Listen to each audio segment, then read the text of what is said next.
Alam niyo ho ba na ang tanglad po ay pwedeng gawing tsaa? At kapag ginawa mo siyang tsaa, ano naman yung benepisyo na makukuha ng iyong katawan? Ito po at ituturo namin. Number 1. Relieving anxiety. Ano yung anxiety sa Tagalog? Marami kayong naririnig, nagkakamali. Ang ibig sabihin po niya sa Tagalog, pagkabagabag. So, sipping lemongrass tea at night will relieve anxiety. Next, ano pang kayang gawin ni lemongrass? Lowering cholesterol. Ang lemongrass ay nakakalusaw ng kolesterol sa loob ng katawan natin. So if kung feeling nyo, mataas ang kolesterol nyo kasi kulang kayo sa pagpapaaraw, lemongrass tea will do the magic. Number 3, Preventing infection.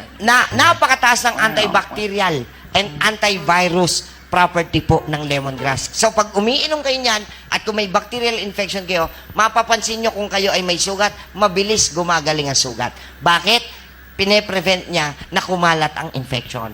Okay, next. Boosting oral health. Pag umiinom po kayo ng inyong lemongrass tea, pinatitibay ang ipin, pinapatay ang bakterya sa bibig, kaya bumabango ang hininga. Okay, next. Relieving pain. Isang napakataas na analgesic pala ang meron kay tanglad.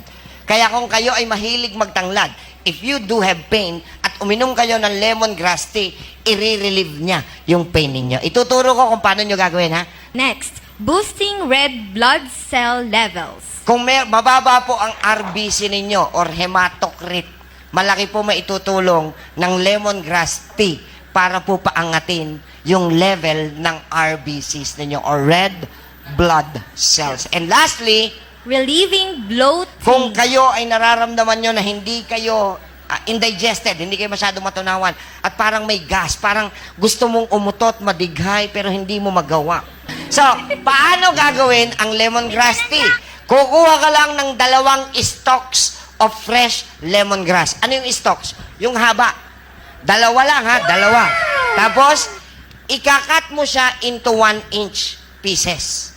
Pakuluin mo siya sa 1 cup na tubig. 1 cup lang. For 15 minutes. 15 minuto. Pagkatapos ng 15 minuto, i-strain nyo. Ibig sabihin, i-drain nyo para matanggal yung lemongrass. Ayun na yung tsaan nyo. Ito, pinamaganda. Pwede mo siyang lagyan ng honey para may sweetener ka. Yung iba naman po, nilalagyan ng lemon, isang slice.